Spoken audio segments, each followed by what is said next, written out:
안녕하세요. 당신 삶의 난이도를 낮춰드리려 노력하는 삶의 난이도입니다. 요즘 이런 이야기를 주변에서 종종 듣게 됩니다. 앉아있다가 일어났는데 갑자기 어지러워서 쓰러질 뻔했어. 심장이 너무 빨리 뛰고 숨이 턱 막히는 것 같았어. 피곤한 줄만 알았는데 이상하게 자주 어지럽고 머리가 멍해. 이런 증상 혹시 그냥 빈혈이라고 넘기고 계신 건 아닌가요? 오늘 이야기할 주제는 다소 낯설지만 알고 보면 우리 주변에 이미 널리 퍼져 있는 증후군입니다. 바로 자세성 기립성 빈맥 증후군, 영어로는 POTS라고 불리는 질환입니다. POTS는 최근 들어 특히 10대 여성부터 40대 여성 사이에서 크게 늘고 있는 자율신경계 질환입니다. 쉽게 말하면 앉아있거나 누워있다가 갑자기 일어났을 때 심장 박동이 과도하게 증가하면서 생기는 어지럼증과 실신 증상이 특징이에요. 단순히 기립성 저혈압과 비슷해 보일 수 있지만 실제로는 매우 다른 질환입니다. POTS는 기립 시 혈압은 비교적 안정적인데 심장 박동수가 급격히 증가해 문제가 생기는 겁니다. 보통 기립 후 10분 내에 심박수가 원래보다 분당 30회 이상 혹은 120회 이상까지 치솟는 경우가 많습니다. 이 증후군의 문제는 단지 어지럽다는 것에 그치지 않습니다.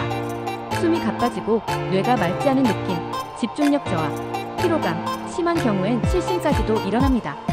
하루 중 대부분의 시간 동안 증상이 반복되고 직장이나 학교 생활에 큰 지장을 주게 되죠. 특히 10대 여학생들, 그리고 40대, 전후 여성들 사이에서 호르몬 변화나 자율신경의 불안정성과 겹치며 많이 발생합니다.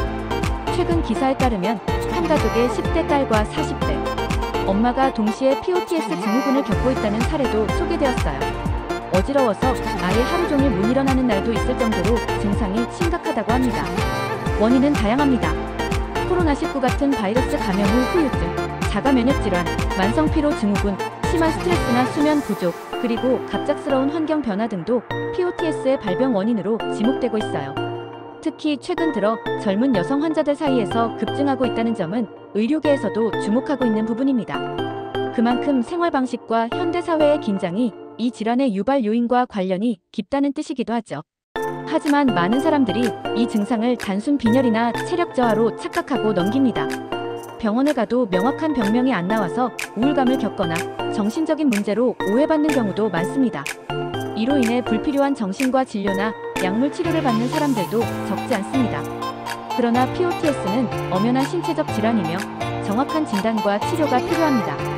진단은 어떻게 할까요? 가장 대표적인 진단 방법은 기립경 검사, 영어로는 틸트 테이블 테스트라고 불리는 검사입니다. 환자를 누운 상태에서 일정 시간 유지한 뒤 갑자기 일으켜 세우면서 심박수와 혈압 변화를 측정하는 방식이에요. 여기에 심전도, 심초음파, 혈액 검사 등을 병행하여 자율신경계 이상 여부를 판단하게 됩니다. 치료는 어떨까요? POTS는 생명을 위협하는 질병은 아니지만 방치하면 삶의 질이 크게 떨어집니다. 다행히 꾸준한 생활 습관 개선과 약물 치료를 통해 증상 완화가 가능합니다. 첫째, 수분 섭취를 충분히 해야 합니다. 하루 2.5리터 이상의 물을 마시고 나트륨 섭취도 의도적으로 늘려주는 것이 도움이 됩니다. 둘째, 압박 스타킹이나 복부 압박 벨트를 사용하는 것도 효과적입니다. 혈액이 다리로 쏠리는 걸 막아주기 때문이죠. 셋째, 갑작스럽게 일어나는 행동을 피하고 천천히 체위 변화를 주는 습관을 들여야 합니다. 넷째, 심박수 조절 약물이나 자율신경 안정제를 활용한 약물 치료도 필요시 병행합니다. 그리고 무엇보다 중요한 건 이 질환을 정확히 알고 받아들이는 것입니다. POTS는 흔히 보이지 않는 병입니다. 외형상 멀쩡해 보여서 주변 사람들에게 이해받기 어려운 경우도 많아요. 그러나 당사자는 일상적인 활동조차도 벅차고 일어나 있는 것조차 힘든 날이 많습니다. 이럴수록 가족과 주변의 이해가 정말 중요합니다. 그리고 나 자신에게도 너무 미안해하지 말아야 해요. 이건 게으름이나 의지의 문제가 아니라 몸이 보내는 구조 신호일 뿐입니다. 혹시 오늘 영상을 보시고 이거 혹시 나도 그런가 싶은 생각이 드셨다면 가까운 내과나 신경과를 방문해 자율신경계 검사를 받아보시는 걸 추천드립니다. 작은 증상이라도 꾸준히 반복된다면 반드시 신호를 보내고 있는 것이고 우리는 그 신호에 조금만 더 귀를 기울일 필요가 있습니다. 삶의 난이도는 여러분이 조금 더 편하게 숨 쉴 수 있는 일상을 함께 만들어가고 싶습니다. 오늘 영상이 도움이 되셨다면 좋아요와 구독 부탁드립니다. 다음 영상에서 더 유익한 이야기로 찾아뵐게요. 감사합니다.